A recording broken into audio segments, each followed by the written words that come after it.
오늘 하나님께서 저희들에게 주신 말씀, 우리 금요 예배 때는 민수기 계속하고 있습니다. 민수기, 오늘은 민수기 16장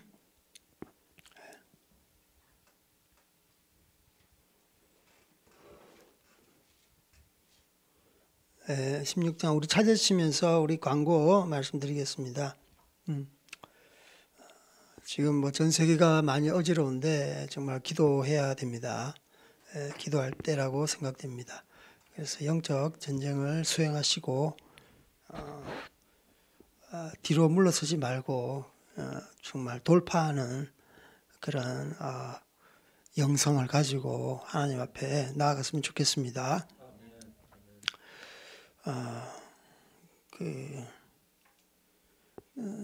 제가 가끔 기도 편지를 씁니다. 티벳을 위해서.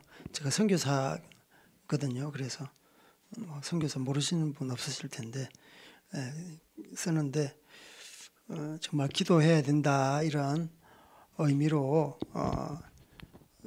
우리 사랑하는 기도 동역자들에게 편지를 썼습니다. 그래서 우리 함께 나누도록 하겠습니다.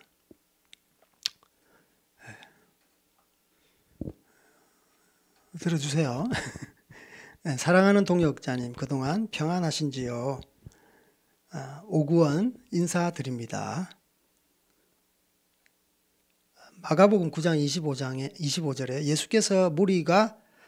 예수께서 무리가 달려와 모이는 것을 보시고 그 더러운 귀신을 꾸짖어 이르시되 말 못하고 못 듣는 귀신아, 내가 네게 명하노니 그 아이에게서 나오고 다시 들어가지 말라. 집 근처 산행을 하면서 말 못하고 못 듣는 귀신에 대한 깊은 생각을 해보았습니다. 귀신 자신은 말 못하는 벙어리가 아닙니다. 못 듣는 귀머거리도 아닙니다. 귀신은 영적인 존재이기 때문입니다. 그러니까 사람의 배후에서 조종하는 흑암의 세력입니다. 귀신은 사람을 볼모로 자신의 뜻을 관철시킵니다. 그 방법으로 사람 속에 들어가 방해 공작을 펴니다. 결국 한 사람의 인생을 송두리째 파괴시킵니다. 이 귀신은 특이하게 캐릭터가 있습니다. 이 귀신은 사람을 말 못하게 하고 못 듣게 하는 귀신입니다. 대개 소리를 듣지 못하면 자동적으로 말할 수 없게 됩니다. 속된 말로 이 시대는 말 못하게 하고 못 듣게 하는 귀신이 판을 치는 세상입니다. 어떤 말을 못 듣게 할까요? 어떤 말을 하지 못하게 할까요? 그것은 진리의 목소리입니다. 진리를 듣지 못하게 하고 진리를 말하지 못하게 하는 악령이 이 사회에 침투하여 아예 또아리를 틀었습니다. 성경에서 믿음은 들음에서 나고 들음은 그리스도의 말씀으로 말미암았느니라 라고 로마서 10장 17절에 말씀합니다. 진리를 듣지도 못하게 하고 말하지도 못하게 하는 사악한 세상입니다. 성도들로 하여금 도통 분별하지 못하게 합니다. 귀신 들린 아이처럼 우리의 자녀들도 좌우 분간을 못하게 합니다. 귀신 들린 아이처럼 나아가 진리 자체를 제대로 보지 못하게 하여 아예 분별력을 상실케 하는 것이지요. 현재 우리가 살아가는 세상이 바로 이러한 곳입니다. 세상 백성들을 미혹하는 벙어리, 귀머거리, 봉사 귀신이 분명히 실존합니다. 바로 하나님을 대적하는 악한 영적 세력, 가짜이면서 진짜라고 우기며 기만하는 어둠의 세력입니다. 그렇게 생각하지 않습니까? 거짓을 미화하고 있습니다. 이들은 극단적인 어휘와 단언하는 화법, 그리고 반복적인 강조로 인생들을 선동질합니다. 유혹합니다. 종국에는 멸망으로 이끕니다. 제자들이 우리는 왜 이 귀신을 쫓아내지 못하였습니까? 예수님께 물었을 때 이렇게 대답합니다. 이르시되 기도 외에는 다른 것으로 이런 종류가 나갈 수 없느니라. 주님은 기도 외에 다른 방법이 없다고 말씀하십니다. 지금은 힘써 기도할 때입니다. 떨쳐 일어나 영적 전쟁을 수행할 때입니다. 사랑하는 동역자님, 더 이상 지체 말고 함께 기도합시다. 아멘. 예. 지금 정말 이 땅 가운데는 정말 사악한 무리들이 여러분들 다 아시다시피 미국이 미국만의 문제가 아닙니다. 한국이 한국만의 문제가 아니고 전 세계가 공산주의 사회주의로 물들고 있습니다. 공산주의 하면 뭐 때 아닌 공산주의냐, 지금 무슨 공산주의, 완전히 꼰대 같은 그런 말을 하네. 그렇게 막 비꼬는데 실제 아니 세계 최고로 발달된 민주주의 미국에서 지금 멸공을 외치고 있는데 그건 어떻게 해석하란 말입니까? 어떻게 해석하란 말입니까? 이렇게 남북한 분단된 우리나라도 뭐 무슨 공산주의냐, 그렇게 정말 지금 뭐 감각이 전혀 없는 무슨 음모가 있단 말이냐, 뭐 이상한 말을 하고 있어요. 예, 쉬쉬하면서 그 음모로 치부했던 것이 지금 다 드러나고 있습니다. 예, 악한 것들이 다 드러나고 있어요, 지금. 예. 이렇게 빨리 도래할 줄 몰랐습니다. 이제 실체가 다 드러나가지고, 그래서 정말, 우리가 이제 막 손을 늘어뜨리고, 낙심하면서, 이렇게 자포자기하거나, 그러지 마시고, 더 열심히 하나님 앞에 영적인 군사로서, 이렇게 기도의 자리로 나가야 됩니다. 아멘. 자, 오늘 저희들에게 주신 말씀 민수기 16장 1절로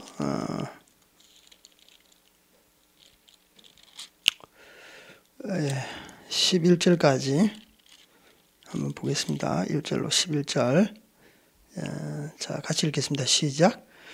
레위의 증손 고핫의 손자 이스할의 아들 고라와 로베인 자손 엘리압의 아들 다단과 아비람과 벨벳의 아들 온이 당을 짓고 이스라엘 자손 총회에서 택함을 받은 자 곧 회중 가운데에서 이름 있는 지휘관 250명과 함께 일어나서 모세를 거스르느니라.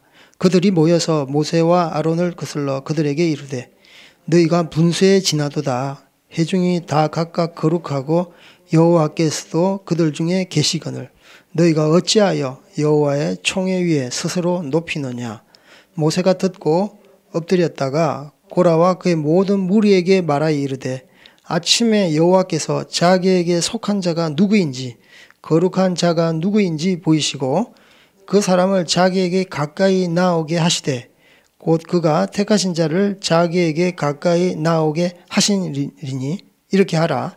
너는 고라와 내 모든 무리는 향로를 가져다가 내일 여호와 앞에서 그 향로에 불을 담고 그 위에 향을 두라. 그때 여호와께서 택하신 자는 거룩하게 되리라. 레위 자손들아 너희가 너무 분수에 지나치느니라. 모세가 또 고라에게 이르되 너희 레위 자손들아 들으라. 이스라엘의 하나님이 이스라엘 회중에서 너희를 구별하여 자기에게 가까이 하게 하사 여호와의 성막에서 봉사하게 하시며 회중 앞에 서서 그들을 대신하여 섬기게 하심이 너희에게 작은 일이겠느냐. 하나님이 너와 내 모든 형제 레위 자손으로 너와 함께 가까이 오게 하셨거늘 너희가 오히려 제사장의 직분을 구하느냐. 이를 위하여 너와 너의 무리가 다 모여서 여호와를 거스르는도다. 아론이 어떠한 사람이기에 너희가 그를 원망하느냐. 아멘. 그리고 31절 우리 35절까지 한번 보겠습니다. 시작. 그가 이 모든 말을 마치자마자 그들이 섰던 땅바닥이 갈라지니라. 땅이 그 입을 열어 그들과 그들의 집과 고라에게 속한 모든 사람과 그들의 재물을 삼키매 그들과 그의 모든 재물이 산채로 서울에 빠지며 땅이 그 위에 덮이니 그들이 회중 가운데서 망하느니라. 그 주변에 있는 온 이스라엘이 그들을 부르짖음을 듣고 도망하여 이르되 땅이 우리도 삼킬까 두렵다 하였고 여호와께로부터 불이 나와서 분향하는 250명을 불살랐더라.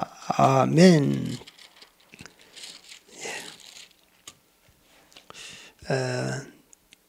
본장은요, 그 고라 자손 반역 사건입니다. 고라 자손. 여기 보면 이제 고라 자손뿐만 아니라 그 르우벤 자손도 있죠. 다단과 아비람과 온이 당을 짓고 이렇게 그 어떤 권위에 대해서 대항하는 이런 장면입니다. 여러분도 이제 너무 잘 아시는 이제 그런 내용인데, 그 왜 이제 반역을 하게 되었느냐 하면 분명한 이유가 나옵니다. 10절에 보면 하나님이 너와 내 모든 형제 레위 자손으로 너와 함께 가까이 오게 하셨거늘 너희가 오히려 제사장의 직분을 구하느냐.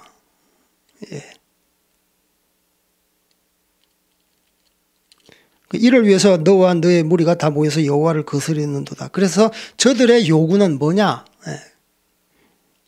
권위를 갖다가 하나님께서 주신 권위와 질서를 무너뜨리고 자기 생각으로 우리도 하나님의 그 제사장 직분을 감당할 수 있다.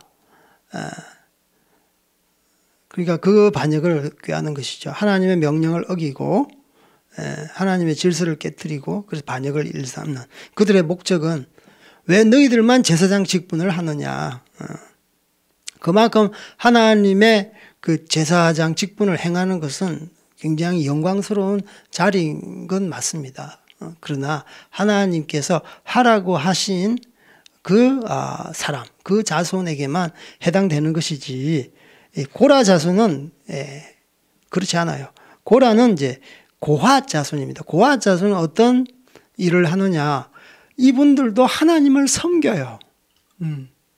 하나님을 섬기는데 그 제사장 직분을 직접 행하는 거하고 이렇게 성물을 섬기는 거하고 이제 고핫 자손, 머라리 자손 또 하나 있는데 그 사람들은 이제 주변에 성물을 섬기고 이 또 성막의 어떤 기물들을 섬기는데 이 고핫 그러니까 고라 자손이 옆에서 시기가 나는 거예요.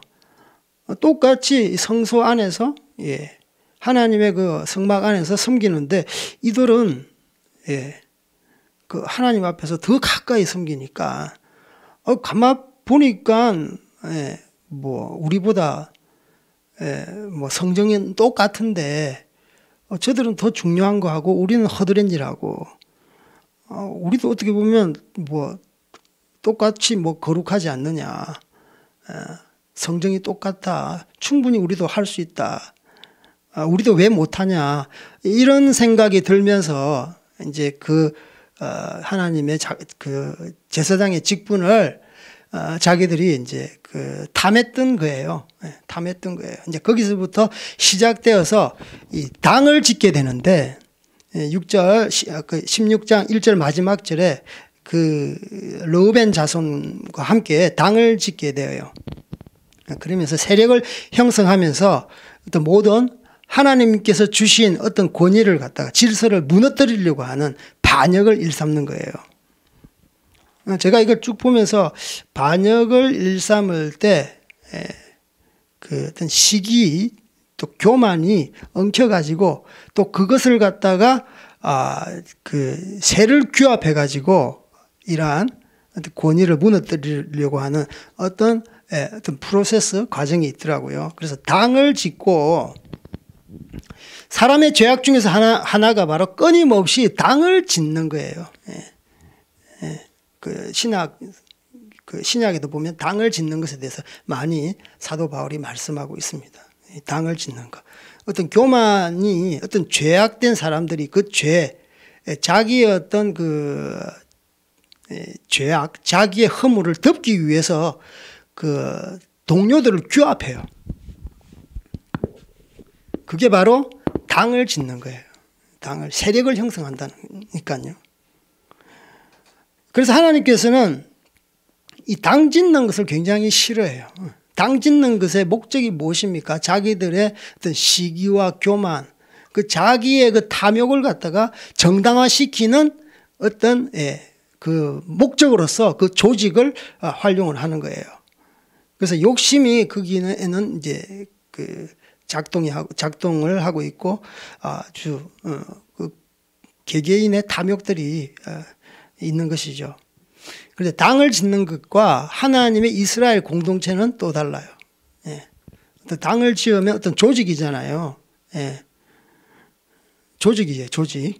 그런데 하나님의 공동체는 이런 당 짓는 것과 뭐 사람이 모여서 어떤 세력을 형성하고 똑같이 보이지만 공동체를 세운다, 당을 짓는다는 엄연히 차이가 있다는 것을 여러분은 아셔야 됩니다. 내가 어떤 뭐 교회 내에서 또 믿는 사람하고 어떤 이렇게 공동체에 뭐 요즘 동아리 같은 게 많더라고요. 교회 내에 뭐 독서 동아리도 있고 뭐 골프 동아리도 있더라고요. 근데 그게 어떤 그 사람의 그 교만이 들어가고 어떤 욕심이 들어가면 그 교회 공동체 내에서 공동체를 파괴하는 어떤 또 다른 자기들은 공동체라 그러는데 당을 짓는 당인 거예요. 그게 우리 교회에서 흔히 볼 수 있는 거예요. 무슨 파 막 있잖아요. 그래서 이 그 고라 자손은 이게 세를 규합해가지고 여기 보면 250명인데 지휘관도 있어. 지휘관. 그게 무력까지 군사력까지 함께 자기들의 권위를 그 위에 있는 모세와 아론의 권위를 뒤집으려고 하는 무력을 뒤에 딱 이렇게 가지고 있는 거예요. 굉장히 조직화된 거예요. 그래서 당을 짓는 것, 공동체를 세우는 것은 비슷한 것 같지만 우리가 분별해야 되고 분명히 다르다는 것이죠. 공동체는요, 교만이 없고 이타적이고 희생적이고 사랑이 충만한 거예요. 나눔이 있고 서로의 용서가 있고 용납이 있고 배려가 있는 거예요. 그런데 당 짓는 거는 그렇지 않아요. 어떤 인간의 어떤 탐욕을 위해서 끊임없이 거기서 투쟁이 있는 겁니다. 투쟁. 세상의 조직이 좀 투쟁이 있잖아요. 정치적이에요. 어떻게 하면 자기가 뭐 조직위원장 할까? 뭐 하나 맡을까? 감투 쓸까? 조금이라도 위에 앞에 대장이, 흠이 있으면, 사바사바 해가지고, 저 위원장 자리에서 내려오게 해가지고, 그런 거 있잖아요. 암투가 많아요. 그러니까 이런 당 짓는 것, 공동체를 세우는 것은 엄연하게 차이가 있다. 우리는 하나님의 공동체를 세워가는 것이다. 우리의 공동체는 어떤 공동체냐? 섬김의 공동체고 배려의 공동체고 희생의 공동체고 용납하고 용서하는 공동체도. 그리고 하나님만을 섬기는 하나님의 공동체. 하나님의 명령을 갖다가 순종하는 그런 공동체라는 것이죠. 그런데 이 고아 자손은 분명하게 당을 지었다고 말해요. 일단 1절부터 시작해서 당을 지을 때 이놈들은 하나님의 명령을 거부하고 완전히 그 하나님의 그 권위에 대해서 정면으로 대적하려고 하는 세력이구나라는 것을 우리가 알 수 있는 것입니다. 그런데 이제 막 당을 짓고 일어나니까 그 모세가 그러면 너희들이 이제 향불을 갖고 와라. 아론 너희들도 그 자손들도 그 우리 7절에 보면 그 여호와 앞으로 그 향로를 불에 담고 그 위에 향을 두라. 그때 여호와께서 택하신 자는 거룩하게 되리라. 레위 자손들아 너희가 너무 분수에 지나치느니라. 이게 고라 자손이 이야기한 거예요.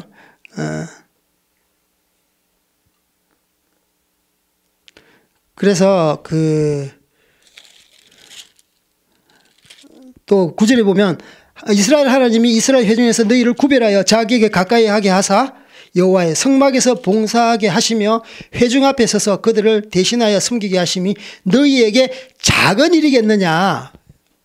야, 너희들에게 맡긴 일은 작은 일이 아니다. 막중한데 너희들이 오바했구나. 너무 과하다. 그래서 사실 이걸 보면서 알 수 있는 거예요. 자기들이 맡긴 그 사명은 절대 작지 않고요. 막중한 사명을 하나님께서 주신 거예요. 이 고라 자손에게. 그런데 그들은 그것을 경홀히 여기고 더 큰 제사장의 직분을 요구하는 것이에요. 그래서 너희들에게 향불을 가지고 나오라. 향불을 가지고 나오라.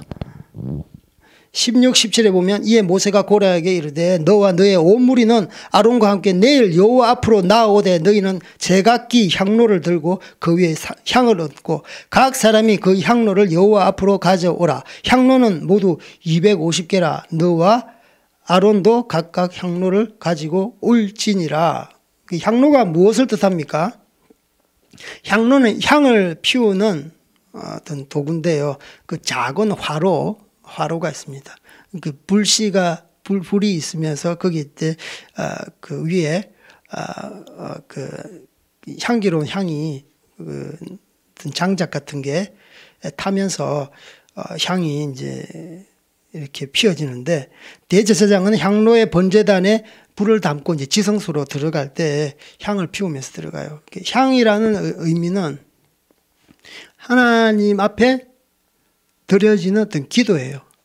그러니까 이 향을 똑같이 가지고 오라는 것은 이 기도가 하나님 앞에 상달되는지 보는 거예요. 무슨 말씀인지 알겠죠? 그래서 하나님께서 너희들에게 이 직분을 주신 것인지 아닌 것인지 하나님의 기도를 통해서 우리가 한번 분별해보자 라고 분명히 말을 하는 것이에요. 그런데 어떻게 되었습니까?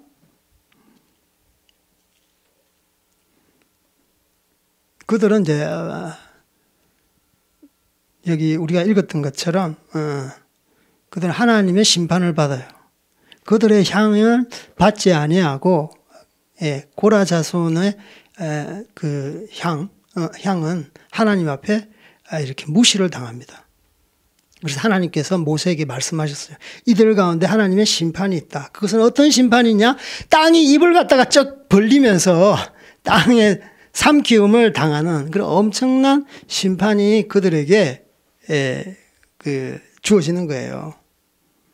그래서 여호와로부터 불이 나와서 분향하는 250명을 완전히 태워버리는 그런 어마어마한 일들이 일어나고 있어요. 저는 이것을 보면서 여호와 하나님의 불, 성령님의 불은 엄청난 것이다. 모든 불의와 하나님을 대적하는 세력에 대해서 이렇게 태워버리는. 그래서 성령의 불을 받으라고 그러잖아요. 불은 어떤 성질이 있습니까? 불은 어떤 성질이 있습니까? 불은 어떤 성질이 있습니까? 태워버려요. 성령의 불은요, 일반적인 우리의 자연적인 불하고 달라요. 하나님으로부터 오지 않는 것은 다 태워버립니다. 모세가 십계명을 받을 때 그 뜰기나무, 시내산의 뜰기나무가 이제 불이 붙었잖아요. 그런데 뜰기나무가 타지를 않아요.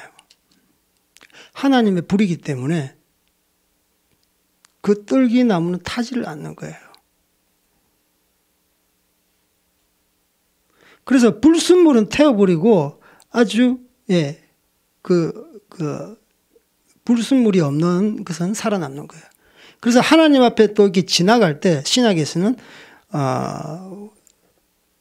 그분의 불 앞에 지나가면 이러한 어떤 불순물이 타는데 우리의 인간적인 어떤 노력이라든지 자기의 업적이라든지 어떤 자기를 이렇게 높이려고 했던 모든 것들은 태워지는 거예요. 하지만 하나님 앞에서 온전하게 드려졌던 모든 것은 그대로 남는 겁니다.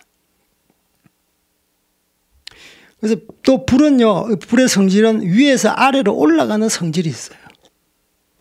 위에서 아래로 올라간다. 그리고 불은 번지는 성질이 있습니다. 불은 어두운 것을 태워버리고 하나님의 거룩한 것을 이렇게 세워주는 성질이 있어요. 그래서 이 하늘로부터, 하나님으로부터 나온 이 불은, 이 어두운 백성들, 하나님의 권위에 도전하는 백성들은 일거에 살라버리는 이런 일들이 있는 것입니다. 아까도 말씀드렸던 것처럼 저는 그 미국 그 대선을 보면서 이번에는 모든 것을 수면 위로 드러내시고 하나님께서 한번 이렇게 청소를 하려고 하나 그런 생각도 한번 해봅니다.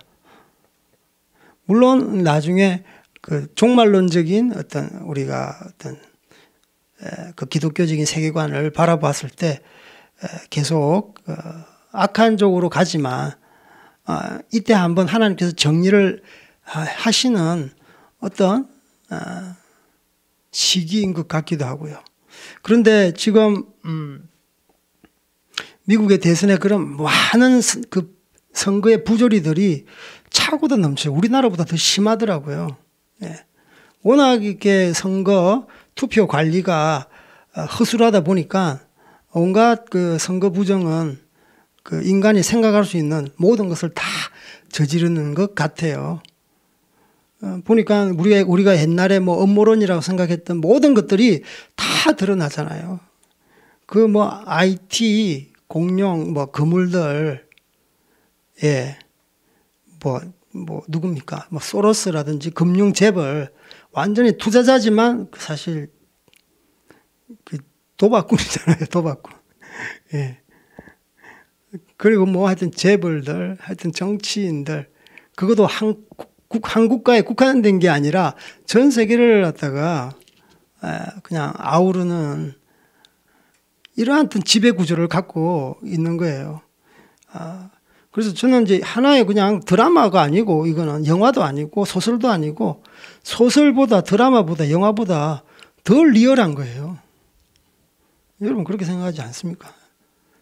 저는 이거는 이제 진짜 나중에 나올 줄 알았는데 이제는 그냥 다 나오는 거야. 다 나오는 거. 그래서 한번 이렇게 좀 청소를 할 것 같아요. 그런데 지금 이 주류 매체하고 이 지금 권력을 잡은 사람이 CIA의 모든 이렇게 정보기관에 그 관공서 할 것 없이 다 위에 이 커넥션이 다 있어가지고 발악을 한다고 그래. 발악을. 자신들의 그 치부가 드러날까 봐서 발악을 하는 거예요. 위협하고 죽인다 그러고 겁박하고 돈으로 사람을 매수하고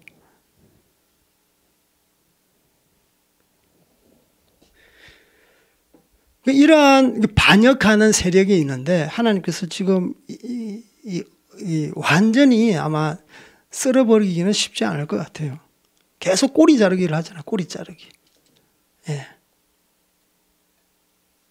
실체가 분명히 있는 거예요. 실체가.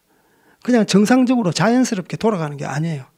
실체가 있습니다. 중국 공산주의하고 미국 민주당하고 우리나라 더불어민주당하고 이 유럽에 있는 모든 나라들 다 커넥션이 있는 것입니다.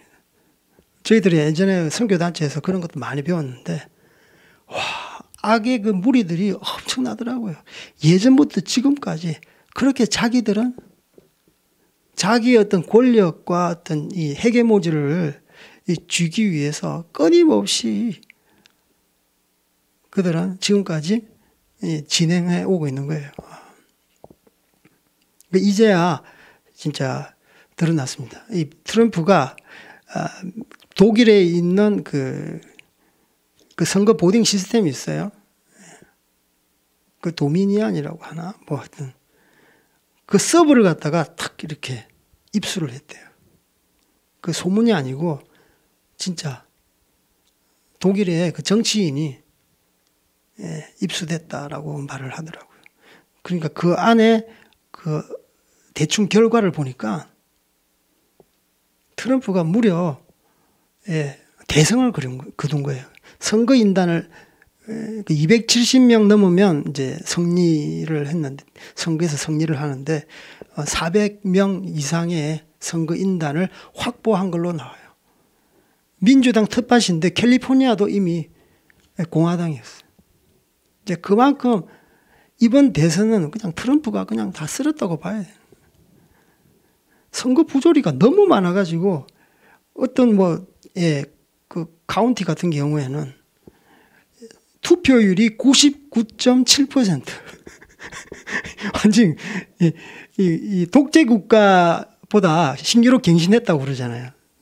독재 국가의 최고 투표율이 99.6%인데 미국의 대선에서 그것을 깨뜨렸다. 공산주의 독재 국가에서 나올 만한 그런 투표율이 나왔다는 거예요. 또 어떤 지역에서는 그 투표자보다 투표한 사람이 더 많아요. 그래서 막 무덤에서 죽었던 사람이 살아서 나와서 투표를 하고, 그런 일들이 있잖아요. 그래서 지금 총체적인 부정, 트럼프가 제가 생각할 때 이번 선거에서 이기기는 이기는데 그 딥스테이트라고 하여 실체가 없는 그림자 정부, 실제로 그렇잖아요. 뒤에서 조종하는 세력이 있는 거예요. 이 세력은 아마 총공세할 겁니다. 발악을 할 겁니다. 당하지는 않아요. 그들은. 공격을 했으면 했지. 그러니까 이번에 트럼프가 되기는 되는데 앞으로 엄청난 그런 싸움이 있을 것입니다. 우리가 계속 기도하고, 그것이 미국에서만 끝나는 것이 아니라 우리나라 한반도 또 옆에 그 중국 쪽에도 아주 지대한 영향을 미칠 것입니다. 그래서 우리가 미국을 이렇게 대선에 대해서 주시하고 주목하고 있는 이유가 그렇습니다. 그들은 불법을 이용해서 이러한 모든 이렇게 공의를 허물고 있어요. 하나님 앞에 엄청난 득죄를 하고 있는 것입니다. 그래서 정말 우리가 이 땅을 위해서 기도하고 정말 하나님의 공의가 세워지기를 우리가 기도해야 되겠습니다.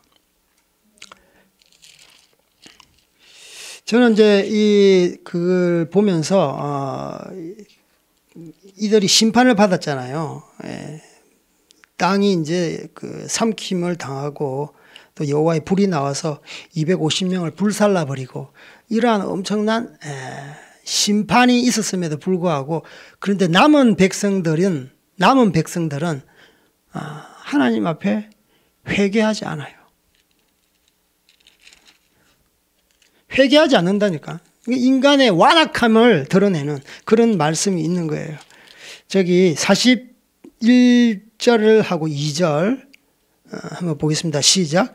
이튿날 이스라엘의 자손의 온 회중이 모세와 아론을 원망하여 이르되 너희가 여호와의 백성을 죽였도다 하고, 회중이 모여 모세와 아론을 칠 때에 회막을 바라본 적 구름이 회막을 덮었고 여호와의 영광이 나타났더라. 근데 그들이 막 이렇게 모세와 아론에게 원망을 해요. 그러나 하나님께서는요, 이 회중들에게 그 회중이 모여 있는데 모세와 아론에게 그 구름이 회막에 딱 덮이면서 하나님의 영광이 나타났다. 이것은 무엇이냐? 하나님께서 모세와 아론을 함께 하신다는 거예요. 그분께서 하나님께서 임재가 아주 강력하게 임한다는 것입니다. 근데 이때 그들이 막 불평하니까 47절에 보니까 아론이 모세의 명령을 따라서 향로를 가지고 회중에게로 달려간 즉 백성 중에 연병이 시작되었더라. 49절에 보니까 연병으로 죽은 자가 14,700명이었더라. 이 고라 반역으로 인해서 하나님 앞에 더 신실하고 거룩하게 그분을 경외하면서 나아가야 되는데 그들은 모세와 아론에게 또 불평을 했어요. 너희 때문에 우리 가족들이 다 죽었어. 너희 때문에 우리 백성들이 다 죽었어. 그래서 모세와 아론을 치려고 했어요. 돌로 치려고 했죠. 근데 여호와 하나님께서 이렇게 임재가 모세와 아론에게 딱 임하니까 내가 처리할게. 그들에게 연병을 갖다가 하나님께서 주면서 또 다시 한번 심판을 하는 거예요. 인간의 완악함이 이렇습니다. 인간의 완악함. 어떤 일을 보면서 반면 교사를 삼고 돌이켜야 되는데 그 사슬을 끊지 못하고 계속 악의 수렁으로 자기의 어떤 그 인간적인 생각, 그게 교만인 거예요. 하나님 앞에 대드리는 거예요. 하나님 앞에 대드는 거고 하나님께서 세워주신 지도자들에게 대어드는 거예요. 하나님은 이것에 대해서 좌시하지 않는 거예요. 이것을 보면서 하나님 너무하신 거 아닌가. 근데 어떻게 해요? 하나님의 질서를 무시하고 이렇게 대드는데 옆에서 중재자 모세가 계속 그 심판에 대해서 좀 이렇게 누그러뜨리려고 해도 백성들은 자기 지도자를 무시하고 권위를 깡그리 꿰부수고 반역을 일삼는데 하나님의 사실 모세 아론을 무시한 것이 아니라 하나님을 무시하고 하나님을 멸시하는 것입니다. 이것에 대해서는 하나님께서는 참으시지 않아요. 그래서 우리가 정말 이 광야를 지나오면서 하나님을 경외하고 그분만을 예배하고 그분의 어떤 권위 세워준 질서에 대해서 순종하는 법, 말씀에 대해서 순종하는 것, 하나님께서 주신 어떤 사명, 직분에 대해서 감사하고 그것을 경홀히 여기지 아니하고 충성하는 것, 그것을 이렇게 가르쳐 주는 거예요. 그래서 고라 반역은요, 우리에게 시사하는 바가 너무 많습니다. 하나님께서 우리에게 맡기신 사명을 우리가 어떻게 감당해야 되느냐. 저는 이제 사역자인데요. 이 똑같이 하나님을 섬기는데 시기하고 그 교만이 싹 트서 이러한 반역을 일삼았는데 선교사들 또한 마찬가지고 이러한 사역자들 사이에도 마찬가지입니다. 제가 대형 교회에서 같이 교육자로도 사역해보고 선교지 가서도 같이 팀 사역을 해보는데 참 평신도들에게 말하기가 참 어려운 것들이 많아요. 서로가 시기하고 교만하고 똑같이 어떤 영적인 질서를 막 인간적인 생각으로 자기 실력이 좋다고 나도 그 정도 할 수 있겠네. 어떤 그 질서에 대해서 이게 대항하는 일들이 많아요. 그러니까 어떤 그 사역자가 그래요. 세상하고 똑같아. 실력으로 자기를 증명하는 거야. 막 그런 식으로 이야기하니까 뭐 좀 말 제대로 못하고 말이 좀 이렇게 어눌하고 그런 사역자들은 그냥 깨갱깨인 거예요. 왜? 서양 사역자들은 좀 그런 게 없는 것 같아요. 물론 뭐 그 사람들도 인간이니까 그럴 수 있겠지만 하여튼 제가 볼 때는 서양 사역자들은 은사에 따라서 이렇게 딱딱 이렇게 사명을 감당하는 걸 볼 수 있어요. 목사라고 해서 말씀을 전하는 것이 아니라 말씀의 은사가 있다 그러면 말씀을 할 수 있도록 세워져요. 그리고 찬양, 예배 인도를 잘 하신다 그러면 예배 인도할 수 있도록 이렇게 사역자를 세워주고 그리고 이렇게 사람을 잘 섬기고 이렇게 용납을 잘하고 좀 상담 이게 섬기는 마음을 이렇게 좀 만지는 이런 분들은 또 그런 사역을 또 잘 하시는 것 같고 그래서 각자의 은사, 달란트에 맞게끔 이렇게 사역자들이 서로 부딪히지 않고 이렇게 아름답게 교회를 개척하는 것을 저는 눈으로 봤습니다. 그런데 한국은 하여튼 자기가 이렇게 그냥 손을 흔들어야 돼요. 예. 물론 이렇게 때로는 장점이 있지만 이 팀 연합 사역이 제대로 안 되는 거예요. 그래서 저는 결론인데 예수님 사역처럼 두 명 제자를 파송하잖아요. 그 많은 사람이 있다고 해서 팀 사역이 일어나는 게 아니더라고요. 딱 마음 맞는 사람, 손발이 딱 맞는 사람, 두 사람이면 충분하구나. 예, 두 사람이면 충분하구나. 충분합니다. 교회 개척에 있어서. 너무 사람 많으면 의견 조율하다가 시간 다 보냅니다. 회의하다가 시간 다 보내요. 사역 외에 서로 관계가 좀 틀려가지고 관계 좀 갈등 조정한다고 또 시간 다 보내고 그 본질적인 것 아닌 것에 대해서 시간이 너무 소비되고 이 갈등의 소지가 너무 많은 거예요. 그래서 아주 심플하면서 혼자면 좀 그러니까 옆에서 견제도 하고 도와주기도 하고 서로 격려하기도 하고 때로는 서로 또 이렇게 힘을 이렇게 모아서 돌파할 때는 돌파하고 그래서 딱 마음이 맞는 두 사람만 있으면 충분하더라고요. 그래서 이것은 사실 이제 고라의 반역의 문제지만 그 사역자들끼리의 갈등, 또 교회에 당을 짓고 공동체를 세우는 것이 아니라 자기들의 어떤 욕심에 의해서 당을 짓는, 그래서 공동체가 파괴되는 이러한 것들을 보게 됩니다. 그리고 영적인 어떤 권위에 대해서 계속 이렇게 비판하면 여러분 은혜가 없어요. 저는 사역자니까 우리 옆에 있는 목사님들, 선교사님들 이렇게 설교할 때 판단을 하지만 여러분은 그렇게 하시면 안 됩니다. 저희들은 우리 사역자들끼리 이렇게 말하면서 이것에 대해서는 우리가 고치고 하나님 앞에 회개하고 나아가자. 여러분들은 여러분 아버지는 아버지, 또 장로님은 장로님들, 어머님들은 어머님, 여성은 여성들, 우리의 죄에 대해서 서로가 겸손하게 하나님 앞에 나아가야 되겠죠. 그래서 이러한 모든 영적인 질서가 있는 거예요. 가정에도 질서가 있듯이 그 질서를 갖다가 대항하면 설사 그 권위자가 좀 잘 못할 수 있잖아요. 그래도 이렇게 이 당을 지어서 대항하는 것은 하나님을 멸시하는 것이고 하나님을 대항하는 것이라고 분명하게 말씀하고 있습니다. 하나님 되게 싫어하십니다. 여러분한테도 은혜가 안 되고 신앙적인 진보가 안 되는 것입니다. 그래서 교회 막 비판하면 좀 멋있는 것 같죠. 근데 절대 그렇게 하시면 안 돼요. 막 이렇게 교회들 비판하면서 교회 성장하는 교회도 있더라고. 근데 우리는 그렇게 하면 안 되죠. 어떻게 좀 기도를 하면서 도와줘야 되겠지만 그렇게 신랄하게 비판하면서 이 성도들이 그걸 들으면 무슨 생각이 들겠어요? 미움밖에 이렇게 안 드는 거예요. 미움. 그리고 판단하고,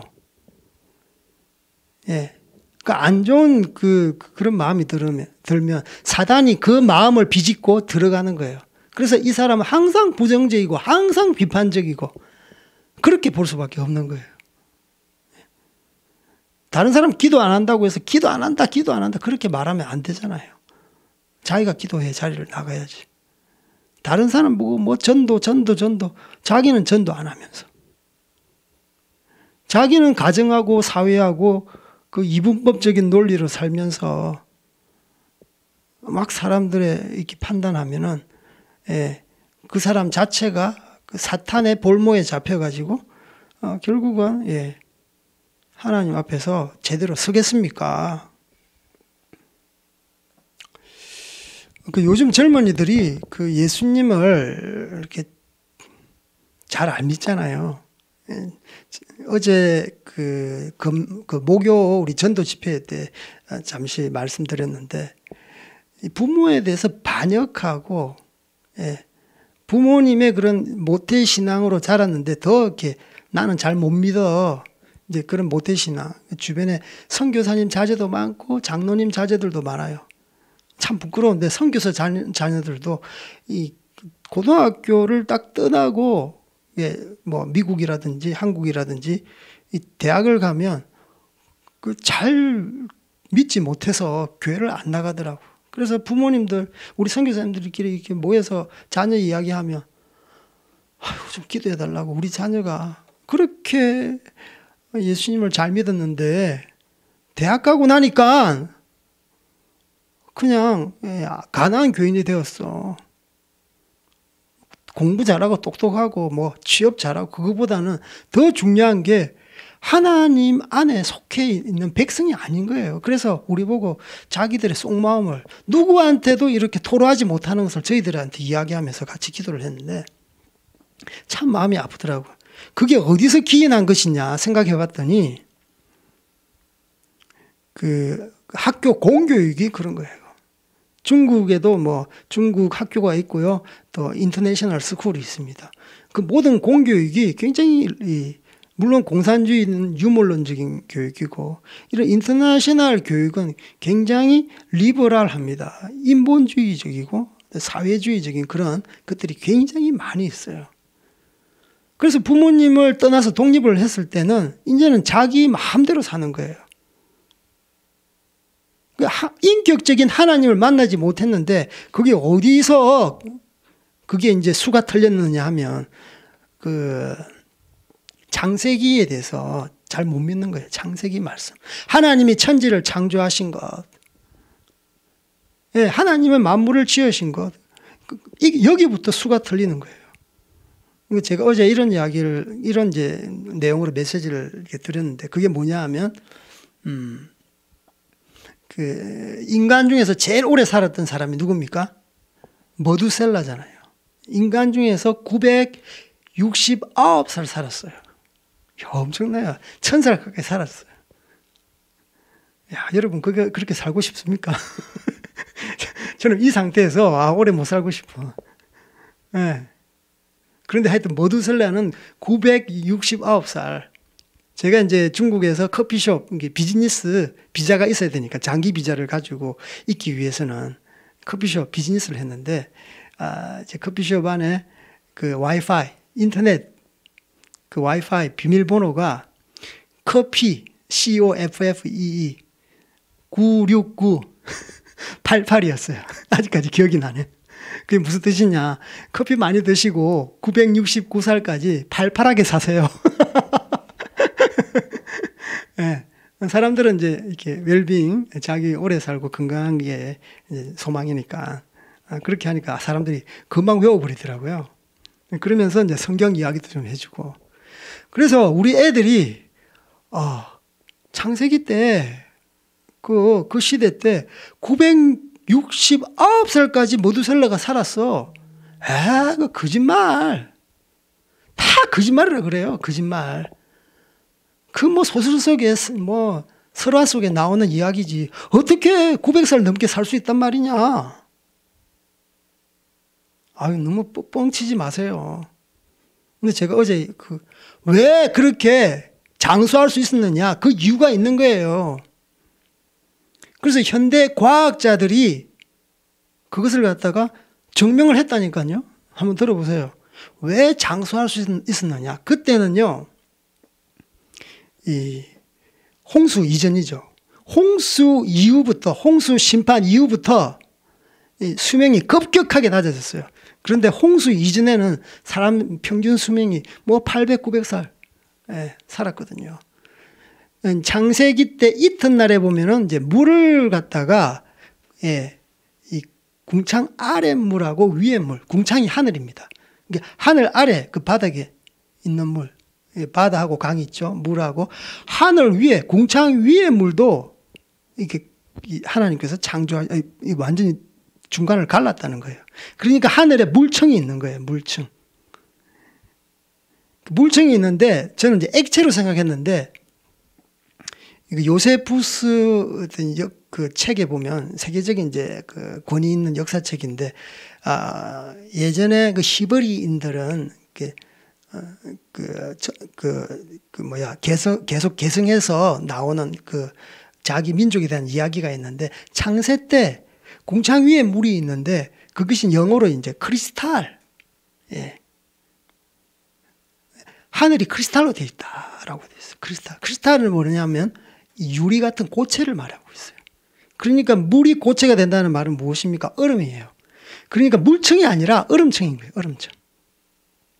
온 지구 사방에 얼음으로 뒤덮여 있는 그런 지구였어요. 그리고 여러분도 아시다시피 이 지구는요, N과 S극의 어떤 자장이 형성돼서 자장 아시죠? 자기장. 그런데 그게 이제 점점점 이 자장의 어떤 세기가 약화되는 방향으로 지금 간대요. 그래서 이전에 1400년보다 지금 2000년대에 무려 반이나 완전히 절반이 이렇게 약화됐어요. 그러니까 그것을 역추적해 가지고 갔을 때 창세 때는 지금보다 자장의 세기가 16배, 16배나 셌다는 거예요. 이것은 무엇을 말하느냐? 물청하고 지구 둘레에 물청이 있었어요. 크리스탈 얼음청이 있었고, 그리고 그 밖에는 자기장이 강력하게 지금의 16배가, 그것은 뭘 설명해 주냐면 태양이 있잖아요. 태양이 빛을 받고 있거든요. 태양의 빛을 갖다가 나쁜 빛이 있고 좋은 빛, 해로운 빛이 있고 이로운 빛이 있어요. 해로운 빛은 이렇게 차단을 해주고 이로운 빛만 투과되어 들어오는 거예요. 해로운 빛은 뭐 이렇게 X선, 뭐 감마선, 진짜 사람을 살인하는 엄청난 빛. 이 핵폭발이 이루어지면서 그 살인적인 빛이 나오거든요. 핵폭발. 하여튼 그런 해로운 빛은 차단하면서 이로운 빛은 뭡니까? 적외선. 하여튼 좋은 이렇게 그 광선들이 있더라고. 그런 빛들은 이게 투과되어 들어오게 하는 거예요. 그래서 지구는 그때 굉장히 유리 온실과 같이 그렇게 온화한 북극 남극이 없고 적도가 없는 거예요. 이렇게 그 지구가 온화한, 그래서 모든 이렇게 식물이 자라기 좋은, 과실이 열매 맺기 좋은 이제 그런 지구였어요. 지금은 이제 70%가 바다고 물이고 30%가 육지잖아요. 그 30% 육지임에도 불구하고 사람이 살기 좋은 땅이 그렇게 많지 않아요. 안 그렇습니까? 저희들이 사역했던 티베트 또한 마찬가지예요. 넓기는 엄청 넓죠. 그런데 사람이 살 수 없는, 물론 산소도 부족하지만 척박하기 거지없어요. 광야, 민둥산, 사막, 그런 땅이 많거든요. 그런데 홍수 이전의 지구의 모양이 어떠냐 하면 20%만 물이고 80%는 다 육지야. 온실 속이니까 전부 다 사람 살기가 너무 쾌적한, 동물들이 살기에 쾌적한 땅인 거예요. 그러니까 그때 공룡들이, 엄청난 큰 공룡들도 하루에 몇 톤을 먹어야 된대요. 아파트사우루스 같은 경우는 공룡 중에서 제일 큰데 10층 아파트 건물의 그런 덩치를 갖고 있대요. 그런 동물들이 충분히 음식을 섭취할 수 있다. 그리고 또 사과 농사를 짓는 사람이 이렇게 말씀을 했는데, 점점점 이렇게 환경이 파괴되고 이 토질이 파괴되고 물 부족 현상이 생기고 물도 오염되고 그러니까 사과의 영양소가 이전에 15년에 비해서 지금 영양소가 이 15배, 15년 전에 비해서 15배가 영양소가 결핍이 되어 있다. 그러니까 예전에 사과 한 개 먹으면 그 영양소에 담겨 있는 영양소가 지금은 사과를 15개 먹어야 섭취할 수 있다는 거예요. 이제 그걸 역으로 가봤을 때 점점점 이 지구는 오염되고 지구는 황폐해지는 거예요. 그러니까 이 창세기 때의 그 토양과 기후와 그 속에서 자란 열매, 채소, 과실은요, 우리에게 엄청난 그 유익한 그런 과실을 주는 거예요. 그래서 그때 그것을 먹으면서 우리에게 충분한 영양소, 그리고 한 개 더 있습니다. 아까 이제 자장하고 물청이 있었다고 그랬는데 하나는 산소가 굉장히 풍부했어요. 지금은 공기 중에 산소가 몇 %입니까? 21%. 대부분의 거의 80% 가까이가 질소입니다. 그런데 그때는 지금 산소의 거의 2배 이상, 40%가 넘어요. 산소가 많으면 사람이 숨쉬기도 편할 뿐더러 피곤하지가 않고 빨리 회복돼요. 노화 현상이 적어져요. 여러분들 아시다시피 이 운동선수가 이렇게 열심히 이제 그 축구 경기하는 운동선수가 한 경기를 뛰면 거의 몸에 그 5kg, 6kg씩 이렇게 몸이 빠진대요. 이제 그만큼 격렬한 운동을 하는 거예요. 그 몸도 이제 금방 지치게 되고. 그래서 이 산소 캡슐, 그 슈퍼 옥시전, 아주 산소가 가득 찬 곳에 거기 들어가서 회복을 하면 일주일 회복할 걸 뭐 하여튼 하루 이틀 금방 회복된다고 그러더라고요. 산소가 풍부하니까. 그것도 깨끗한 산소. 그리고 부상자들 있잖아요. 운동선수 하다가 부상당했다. 뭐 전주 2주, 3주인데 일주일 안에 그 산소 치료를 통해서 금방 회복되는 거예요. 그래서 산소가 아주 가득 차고 지금의 2배 이상의 산소, 그것도 깨끗한 산소가 있으니까 사람 살기가 너무 좋은 거예요. 그러니까 그때 이런 969살이라는 무두셀라가 장수할 수 있었다는 이유가 됩니다. 그럼 충분히 그렇게 될 수가 있는 거예요. 예. 그래서 그 이후로 이제 지금 이제 북극 쪽에 얼음이 굉장히 녹고 있는데 땅이 묻이 드러나잖아요. 묻이 드러나는데 그 동굴이 발견돼 가지고 그 속에 파서 들어가 봤더니 아열대 기후에서 나는 엄청난 나무와 과일이 그대로 얼은 상태에 있는 거예요. 얼은 상태가 있는 거예요. 그건 지금 언론 매체에서 보도되지가 않아요. 그러니까 온실 속에서 온 지구가 그렇게 풍성하게 사람들이 살고 짐승들, 동물들, 공룡들이 살 수 있는 환경이 되었던 겁니다. 그래서 이러한 그 진화론적인 교육으로 인해서 우리의 자녀들이 이 부모에서 떨어져서 독립을 하면 세속적인 그런 유물론적인 교육, 진화론적인 교육으로 인해서 신앙이 떨어져요. 교회를 다니더라도 종교주의적인 그런 종교인으로 남을 수밖에 없는. 그래서 이런 교육도, 공교육도 우리가 가려서 받아야 되고 부모님들이 제대로 이야기를 해줘야 되는 것입니다. 학교 교육이 얼마나 음란합니까? 미국도 진짜 마찬가지라 그러더라고요. 한국은 뭐 성교육이라는 이름으로 섹스하는 것은 뭐 즐기는 것이야. 혼전성 뭐 이렇게 뭐 선생님이 질문을 던지는데 혼전성교는 나쁜 거냐? 뭐 결혼을 전제한 뭐 이렇게 성생활을 꼭 해야 되냐? 그렇게 계속 이 학생들로 하여금 분별력이 없는데 계속 음란한 생각을 하게끔 성욕이 안 그래도 부릴 듯이 일어나는데 거기에 대해서 양심을 계속 더럽히는 그런 교육을 일삼는 거예요. 그것도 이 선택이 아니라 모든 학생들이 그 성교육 시간은 들어와야 돼. 그러니까 우리 자녀들이 이러한 음란한 교육과 이러한 유물론적인 교육, 진화론적인 교육에 있어서 교육에 노출되어 있다는 겁니다. 이게 우리 다음 세대, 우리 자녀 세대가 계속 신앙을 이렇게 간직하고 개성해 가야 되는데 이 학교의 그런 좌파적인 교육으로 인해서 이념 편향적인 교육으로 인해서 우리 자녀들이 사탄의 밥이 되고 있습니다. 그래서 이 창세기 창조론적인 이런 생각을 이렇게 깊이 새겨줘야 돼요. 이 생각 자체가 지식적으로 요즘에 애들은 이성적이고 지식적으로 합리적으로 그것을 받아들이기 때문에 이것을 깨줘야 되는 것입니다. 노아 홍수 이전에는 900살 이상 살았어. 그것을 이렇게 착착 증명하는 거예요. 과학자들이 이렇게 말했단다. 지금 현재 북극에 이렇게 엄청난 아열대 식물들, 과일들이 얼은 상태에서 출토되고 있어. 예.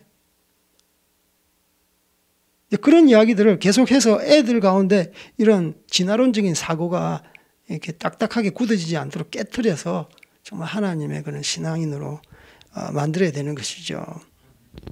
그래서 이 민수기를 통해서 이게 반역하는 세력들, 자기의 욕심, 자기의 그런 탐욕, 인본주의 생각, 나도 할 수 있어, 자기의 잠재력과 가능성, 다 하나님을 대적하는 것들이에요. 다 자기 대적하는 것들이에요. 그 총지휘관들 다 무력을 쓰잖아요. 250명을 거느리고 그렇게 무력을 통해서 이 권위를 뒤집어 엎겠다고 하는 이러한 발상. 예. 하나님을 멸시하고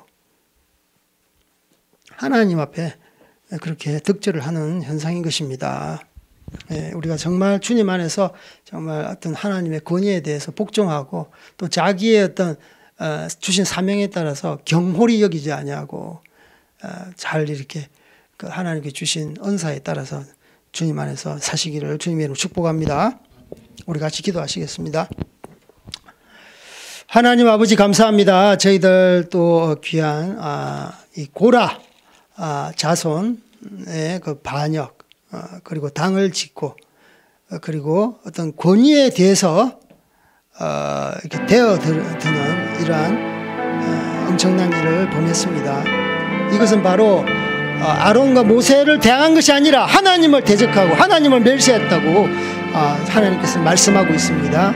아버지, 저희들 우리 마음 가운데 시기와 교만과 모든 아버지의 그 인간적인 모든 생각들 주님께서 잠재워 주시옵시고 우리가 하나님 앞에 순종하게 하시고 권위 앞에 복종하게 하시고 그리고 아버지 우리 마음 가운데 정말 하나님으로부터 오지 않는 그런 마음이 있다면 주님께서 아버지 다 제거해 주시고 성령의 불로 태워 주시옵시고 하나님의 금만 아버지 우리의 삶의 가운데 온전히 보존되게 하여 주시옵소서. 우리가 계속 기도할 때 정말 주님, 제가 정말 하나님의 사명에 따라 순종하며 살게 하여 주시옵소서. 당신의 그 마음에 흡족한 사람으로 이 땅 가운데 살겠습니다 결단하면서 우리 주님 부르짖고 기도하시겠습니다. 주여